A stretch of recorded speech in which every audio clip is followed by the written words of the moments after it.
Guardian has set me a challenge to perform a poem at one of Liverpool's infamous open mic nights. Luckily, poet and author Phil Bowen has offered to be my mentor in the art of writing and performing poetry. There's a living poetry scene in Liverpool. I'd like to take part in it. How do I do that? Have you got a poem? I mean, that's what you would probably need. No, I haven't, not exactly, no. How do I go about... Have you ever written one? Everything I write ends up being about 80,000 words long. Well, you do need one. So there's two stages. There's the hot stage, which is writing down as much as you can. And then there's the cooler stage, where you look at what you've got and think, well, that might be an alive line. The language needs to live. Keep it tight, keep it rhythmic, bit of energy, come at it from an angle, say something different. Just write in your own voice.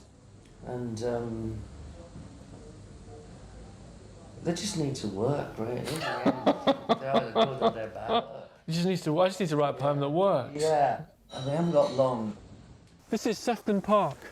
This is Sefton Park, I've got to say, I feel some kind of poetic mojo stirring. Really? But the trouble is I feel like I'm in a poem rather than inspired to write a poem. I mean, it's got everything that I think of as a poetic cliche, like there's snowmen, there's snow coming down, there's that might be branches. an opening line. I feel like I'm in a poem. I feel like I'm in a poem. Yeah, that could be your opening line. I feel like I'm in a poem. I feel like I'm in a poem rather than writing one. I feel like I'm in a poem. I feel like I'm in a poem rather than writing one. It's like, I feel like I'm in a poem rather than writing one. I feel like the snowman. I feel like... We haven't got any further than that line. That's a rhythm already, isn't it? It's like, I feel like a poem. Well, it's like a... Is it an iambic? It's like a... It's a pentameter? I think it's a pentameter. Like what's 10? In a poem I think it's 10 syllables. Rather than writing one. So I want to do a really exciting one. That might be a couple of lines there. If I'm writing one. If I'm fighting one. The poem's like a snowman without a head. This is pretty, this building. The thing is, it looks, it's visually very beautiful, but then how do you turn that into a verbal... And we need to get inside. Digest that and spit it out as words. It smells tropical, it smells of flowers. Snow outside, tropical plants inside, Victorian greenhouse. Feels like I'm in Asia. I feel like I'm in Asia. I feel like I'm in Asia. I think that's a good start. In Asia could be some trance-like state. Stems and roots. Succulents and cacti. Stems and roots. Plants on top of other plants. I go to the palm house. You could be fooled to think. My poem's not a... I'm not in a poem. I'm not writing a poem, I'm in one.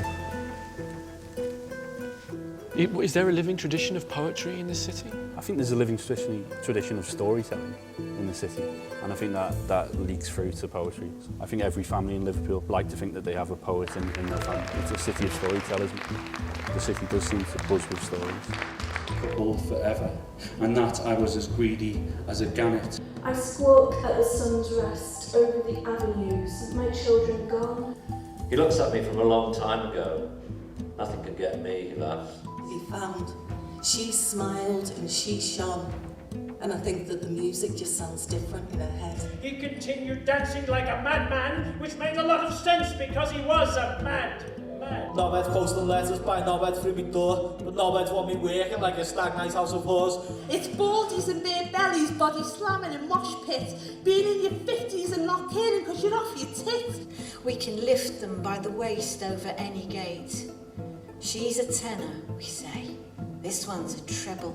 And people seem to think that poetry in Liverpool began and ended with the Mersey Poets, and Brian Patton and Roger McGough will tell you, no, it's still continuing. I think they made it accessible so that everybody felt they could be part of this poetic world. And what about that moment of performance, the idea of getting up on that stage? Oh, it's terrifying, but the adrenaline surge you have after you've performed, you want to get back up on the mic and do it. And I think you should be nervous because then your performance is better. It's quite nerve-wracking. There are far more people than I expected. The standard of the poetry is high. The performances are really good. I don't know. I've just got. I'm just nervous. There's a lot of people in the room. I don't want to make a prat of myself, and I haven't read a poetry.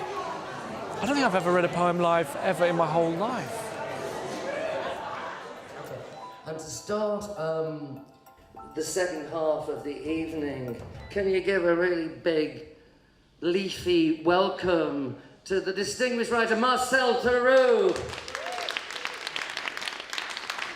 Thank you very much. This is my first foray into poetry. I'm dedicating it to Phil Bowen. It's called The Palm House in Winter. I came here to write a poem about Liverpool, but under the bougainvillea, I feel like I'm in Asia. The jasmine by the east door perfumes the winter air. Beyond the glass, the snowmen have no heads. You can't write a poem with a snowy heart alone. You need a head, for starters. There's more to this than wandering over the Lake District in a cagoule looking at flowers, or comparing your lover to the weather, or nicking bits from other poets and calling them allusions. Poetry also requires balls, big, brave ones, like Emily Dickinson's. Thank you very much.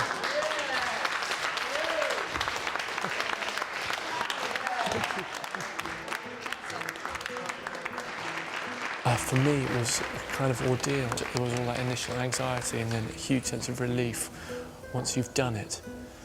But the feeling you get is that I love poetry, and what is so great about this kind of environment is that the poet has to confront their audience, and this is a down-to-earth city, and poetry here survives by speaking to its audience. That's got to be a good thing for a poem.